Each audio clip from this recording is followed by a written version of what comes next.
guys, welcome back to my channel. This is Anastasia here with this week's 16 and Pregnant recap. Before I get started, go ahead and subscribe to my channel. I've just hit 3,000 subscribers, super happy about that, and the more we grow, more people can watch my videos, and we can all enjoy the show together. So go ahead and make sure to subscribe. Anyway, let's go ahead and get started. This episode starts with a girl named Kash. She's an 18-year-old from Arizona. I was gonna make fun of her for having a stripper name, but her name Kash is actually short for Cash Monnier. So she's off the hook for now, but you have to admit that it still sounds like cash money. She lives with her grandma and her boyfriend's name is Nate. They've only been together for a few months. They met at school and were both very into sports. She was a track star who had colleges reaching out to her, and she wants to join the Navy. Her dad has been in and out of prison, and her mom butts heads with her pretty bad. Her mom had bad postpartum depression and gave Kash to her grandma when she was young, which Kash resents because she feels like her mom cared more about her other kids. When she told her grandma that she was pregnant, she actually texted it to her. So did Macy Bookout from like the first ever episode of 16 and Pregnant, if I'm remembering correctly. So they have that in common. Her grandma actually said when she found out, this is a joke, right? But she woke up the next day and read the text and had to face that it's not a joke. Her grandma asks, why did you think you weren't gonna get pregnant? And Kash says, oh, I thought he was gonna pull out. And her grandma's just like, oh, you got a lot to learn. She's been on and off with Nate, and they often break up because of his bad temper. Nate doesn't have a male role model to look up to, he says, and he has trouble controlling himself because he's in a lot of pain. He's been fighting with his mom, and he put a hole in the wall in their house, so she sends him to LA to live with his uncle. Nate is worrying that Kash thinks that he abandoned her, but leaving town wasn't his choice. I mean, it kind of was. And he wants to be with her for the sake of their child. Kash is having her baby shower soon, and she FaceTimes Nate to talk. Yesterday, he was mad that she wasn't answering the phone, and she says, well, I didn't answer because you weren't answering me yesterday. And he's like, I was in a game. Why would I answer you while I'm in the middle of a game? Real mature. She's not too happy, but Nate says, you can say we're not getting back together, but say whatever you want. I already know what's gonna happen. Wow, if that's not a big-ass red flag, I don't know what is. It's so unattractive to me when guys are like, I know you want me, you can't resist me. Like, shut up, you're very resistible, you're not like a slice of cake. Kash's sister says that she's happy Kash is pregnant because they can match their baby's outfits. Meanwhile, her baby is screaming bloody murder in this room, and I'm just thinking like, nah girl, I think you're just happy that now she has to suffer along with you now. Kash FaceTimes her mom, Candace. Her mom is like very pretty, and they talk about her upbringing a little bit. Candace is grateful that Kash was with her grandma because her PPD was just too bad to take care of her. She says it worked out for the best. No regrets, I guess. I don't know, I feel like maybe I'd be a little more regretful of that, not raising your own child. But I guess we don't hear too many details about how bad her mental health really was. Maybe she really was better off with her grandma. But I feel like she didn't even try to get her back, you know? Her grandma talks to Candace and says she can't wait to see Kash graduate, even if she looks like a football. But they're worried that her plan to go to the Navy is ruined. Nate comes back into town. Kash is excited to see him, but she's unsure about their relationship. But it's okay. Nate says, I got a surprise for you, baby. He takes off his shirt and reveals his new tattoo on his chest that says Nova, which is their baby's name. Guess you can't change your mind on the name now. It really seems like, if nothing else, the dads on this show always make sure to get a tat of their kids. Before the child support, before actually being there, they always got that tattoo, whether they want to show up or not. The tat is okay, I guess. I mean, it's not great. And it's kind of gross how he peeled the bandage off and they were like poking at the wound though. Like, dude, let that thing heal, please. You're gonna infect it, and then you're gonna have an infected Nova tattoo, and then your child's gonna be associated with infection, and it's not good. Kash really likes the tattoo though, and they kind of look at each other super flirtatiously, and she admits that her feelings are coming back for him. Later they have a talk. Kash worries about Nova having the same angry personality as Nate. She feels that his anger is a learned behavior, and she doesn't want her daughter to learn that. Nate's like, yeah, that's great, so what's up with us though? Where are we? And Kash says, in my room.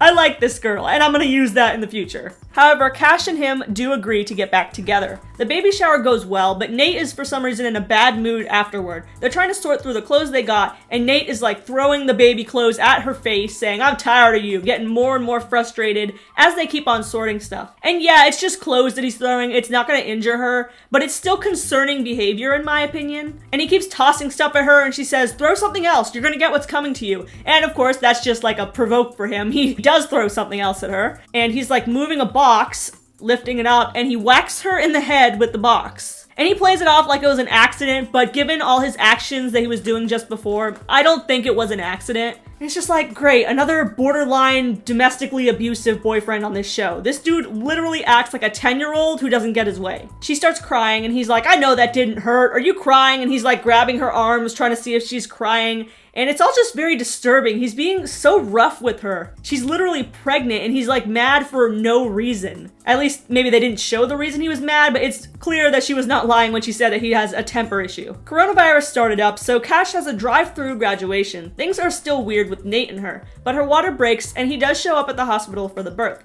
After 7 pushes, she gives birth to Nova Marie Samson. Things get tense again before they leave the hospital. Nate's talking to the camera. He's like, she's lying when she says she hasn't slept. She was sitting there napping while I've been up for 24 hours. Which isn't even true because Kash reveals that he got mad that her IV machine was beeping when he was trying to sleep. What an asshole. She's literally about to give birth. She can nap as much as she wants. And like, what are you doing that would require you to sleep? Kash did not have a good experience with him and she wished that she had her mom in the room with her instead. She has a change of heart after that. She feels Nate is only getting worse. Off camera, she breaks up with him, but he refuses to accept it. Psycho. Then anger issues Nate shows up at her house, red flags galore, and texted her, come outside. This guy sounds like he's gonna murder her. He says, this your car, right? And he smashes a brick through her car window, and it's even caught on tape, even though they don't show the whole thing. Psycho alert! This dude, I have no doubt, has the potential to throw that brick at her one day or throw it at another person. Like, the anger issues are so bad here, I can't believe that someone hasn't intervened beforehand. Kash called the police and he was charged with domestic violence and destruction of property. Her grandma says, I don't like drama around babies. Actually, I don't like drama around me either. She thinks that Nate is childish, and as he gets older, his anger issues are only gonna get worse.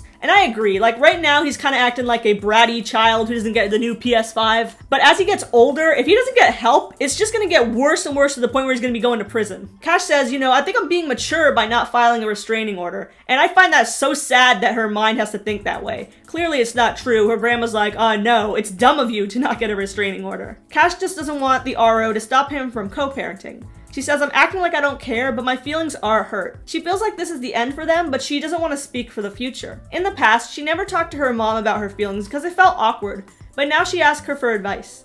Candace thinks that her and Nate will never have a strong relationship because his anger issues are so severe. Kash decides to go to the reserves instead of the Navy because she doesn't want to be away from her daughter for years and years and years. Eventually, Nate comes and visits and wants to take care of Nova while Kash is in the reserves, but Kash wants Nova with her grandma while she's out. He says, you'll never know how I parent until I try. Yeah, I'm sure she should just hand the baby over to the guy who throws bricks. Yeah, that sounds great to me. Nate says, I feel more mature now. I know things got ugly, but can we be together? This dude just does not give up, does he? She's like, no, I don't want to be with you. You know how I feel. And then he goes on this tangent like, I'm sorry for whatever I did to you in the past, whatever I did to make you lose interest. Throwing brick through her car.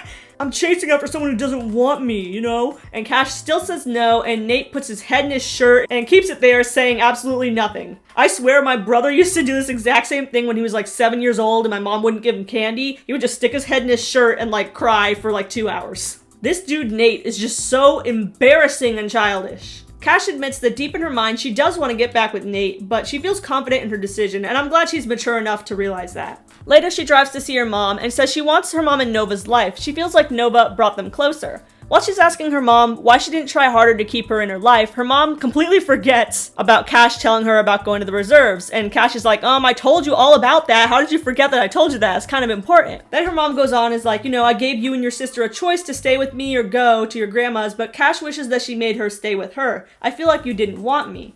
But her mom is adamant that, well, I gave you that option. At the end of it, Kash still wants Nate in Nova's life, and though they're not together, their bond has grown stronger since the filming. She's excited to see where her life goes.